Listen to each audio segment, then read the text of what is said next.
ओम शांति। आसन्तु किछि समय बाबांकर मीठा मीठा स्मृति रे हजिजिबा। ईश्वरीय शक्ति रे निजको परिपूर्ण करिबा। एक अलौकिक यात्रा रे बाहरिबा। निज मन बुद्धि को बाह्य जगतरु साउंडी आनंतु। एकाग्र करंतु दुई भ्रुलता मझिरे अनुभव करंतु मो आत्मा भ्रुकुटी सिंहासन छाड़ी उड़ी चलिली मो बाबांक कोलको टिके विश्राम नेबाकू, शांति रे किछि समय बिताइबाकू। मो निज घर शांति धाम निर्वाण धाम को मो आत्मा चलिली बाबांक सानिध्य पाइबा पाई, विद्रूप स्थितिर अनुभव करिबा पाई। मो मीठा बाबांक सहित स्नेह मिलन करिबा पाई उड़ी चलिली मो आत्मा संपूर्ण उमंग उत्साहर सहित प्रकाश और शक्तिर किरण विछुरित करी मो चलिली मो शिव साजन को भेटिबा पाई। पहुंची जाइछि परम धाम रे। संपूर्ण शांति, चारिआडे केवल नीरवता ही नीरवता। गभीर शांतिर एक सुंदर नगरी। छोट छोट आत्मारूपी तारागुड़िक चकमक होई चमकुछंती। ए सुंदर दृश्य मन को शांत शीतल आनंदमय करि देछि। मो पूरा पूरी शांत हो जाइछि। मो बाबांक ठारू आसुथिबा सुनेली किरण संपूर्ण जगत को प्रकाशित करिछि। ज्ञान सूर्य मोर अविनाशी पिता किरण विछुरित करी जेमिति मोर स्वागत करुछंती। एही सुनेली लाल प्रकाश भितरे चमकुथिबा मोर बाबांकर दिव्य अलौकिक रूप बहुत सुंदर न्यारा प्यारा रूप अटे। मो आत्मा बाबांकर एही दिव्य रूपरे आकर्षित हो जाइछि। एही पवित्र किरण मो आत्मा को पवित्र करि देछि। जेमिति बाबा मो उपरे किरणर वर्षा करुछंती। लौकिक देह लौकिक संसार ठारू बहुत दूर मो आत्मा आनंदर लहड़ी रे विभोर हो जाइछि। मो मनरूपी ना बाबांक स्नेह समुद्र रे बहुत सुंदर भावरे चलिछि। केवल मु आउ मोर बाबा, किछि भी मने नाही मोर।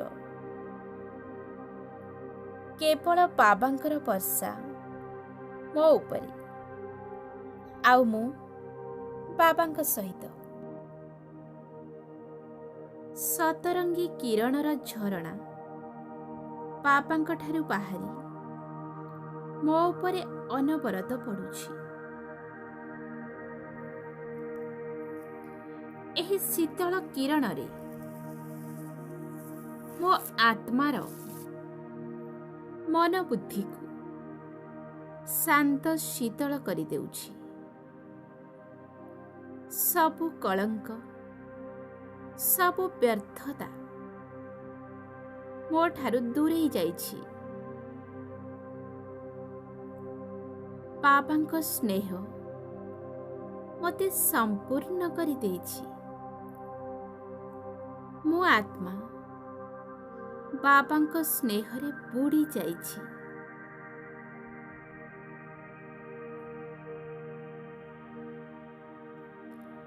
ଏବେ ମୋ ଆତ୍ମା ବାବାଙ୍କର ଆହୁରି ପାଖକୁ ଯାଉଛି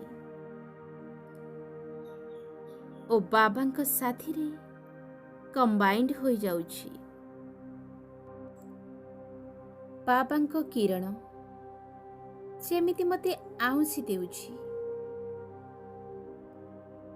କୋଳରେ ଖେଳାଉଛି। ଏକରସ ସ୍ଥିତିର ଏହି ଅନୁଭବ ବାବାଙ୍କ ସ୍ୱରୂପରେ ମୋ ସ୍ୱରୂପକୁ ପୁରା ମିଶାଇ ଦେଇଛି। ମୁଁ ଆଉ ମୋର ବାବା ଏକରସ ସ୍ଥିତିରେ ସ୍ଥିତ ହୋଇଯାଇଛୁ। ବାବାଙ୍କୁ ଛୁଇଁବା ଦ୍ୱାରା ମୋ ଆତ୍ମା ଶୀତଳତା ଓ ସ୍ନେହରେ ପରିପୂର୍ଣ୍ଣ ହୋଇଯାଇଛି। ମୋ ଆତ୍ମା ବାବାଙ୍କ ପ୍ରେମରେ ହଜି ଯାଇଛି। ଏହି ଗଭୀର ପ୍ରେମର ଅନୁଭୂତି ଜ୍ଞାନ ସୂର୍ଯ୍ୟ ମୋତେ ନିଜ ଭିତରେ ହଜେଇ ଦେଇଛନ୍ତି। ମୋର ସବୁ ପାପକୁ ଧୋଇ ଦେଇଛନ୍ତି। ମୋତେ ସଚ୍ଚା ସୁନା କରିଦେଇଛନ୍ତି, ପବିତ୍ର କରିଦେଇଛନ୍ତି। ମୋ ଆତ୍ମା ଖୁସିରେ ନାଚି ଉଠୁଛି। ବାବାଙ୍କ କୋଳରେ, ବାବାଙ୍କ କିରଣରେ ଯେମିତି ମୁଁ ଝୁଲାରେ ଝୁଲୁଛି। ମୋ ଆତ୍ମା ଚମକଦାର ହୋଇଯାଇଛି। ବାବାଙ୍କ ସହିତ ଏକରସ ହୋଇ ମୋର ସ୍ୱରୂପ ଉଜ୍ଜ୍ୱଳ ହୋଇଯାଇଛି।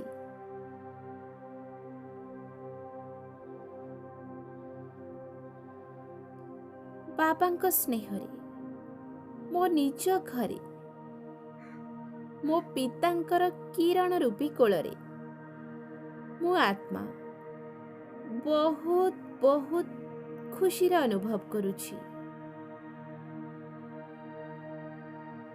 ମୋ ମନ ନାଚି ଉଠୁଛି।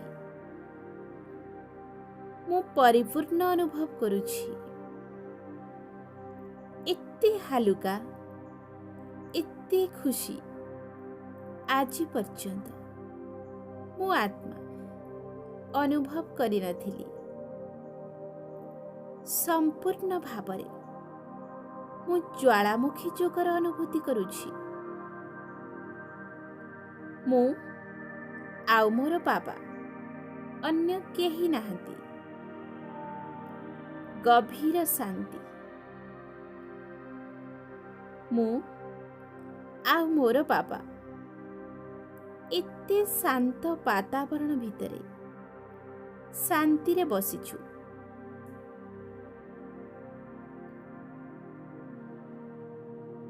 ମୁଁ ଆତ୍ମା ବାବାଙ୍କ କୋଳରେ ଅତ୍ୟଧିକ ଆନନ୍ଦିତ ଅଛି।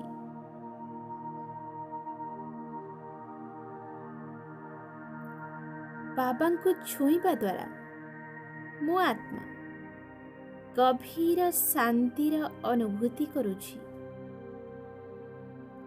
ମୋ ପ୍ରିୟତମ ଯେମିତି ମୋ ସହିତ ବହୁତ ଖୁସିରେ ଅଛନ୍ତି।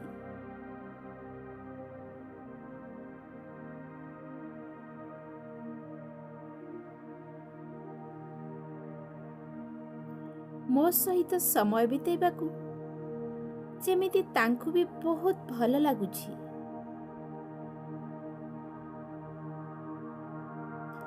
ସେଥିପାଇଁ ତ ସେ ତାଙ୍କ ସବୁ ସ୍ନେହ ଶକ୍ତି ମୋ ଉପରେ ଅଜାଡ଼ି ଦେଉଛନ୍ତି। ସବୁ ଚିନ୍ତା ଚାଲି ଯାଇଛି। ମୁଁ ଆତ୍ମା ଉପରାମ ହୋଇ ବାବାଙ୍କ ସାଥିରେ ମଗ୍ନ ହୋଇଯାଇଛି। ମୁଁ ଆତ୍ମା ପରମ ଧାମରେ ସ୍ୱଚ୍ଛ ହୀରା ହୋଇଯାଇଛି। ମୁଁ ପରମ ଧାମକୁ ଆସିବା ପୂର୍ବରୁ ଏତେ ଉଜ୍ଜଳ ନଥିଲି ଯେତେ ଏବେ ହୋଇଛି।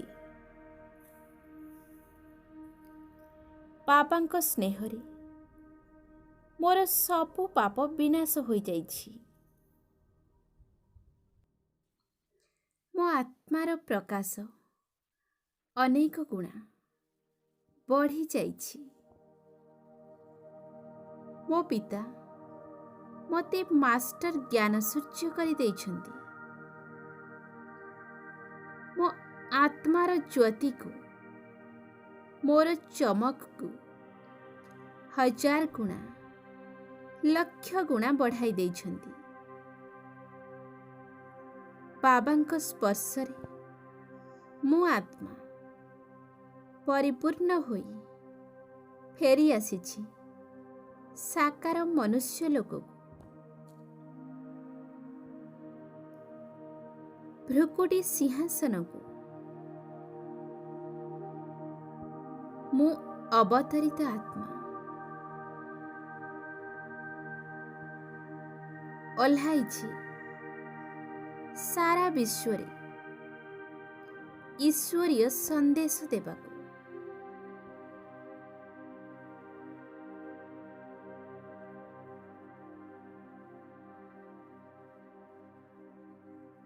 ओम शांति।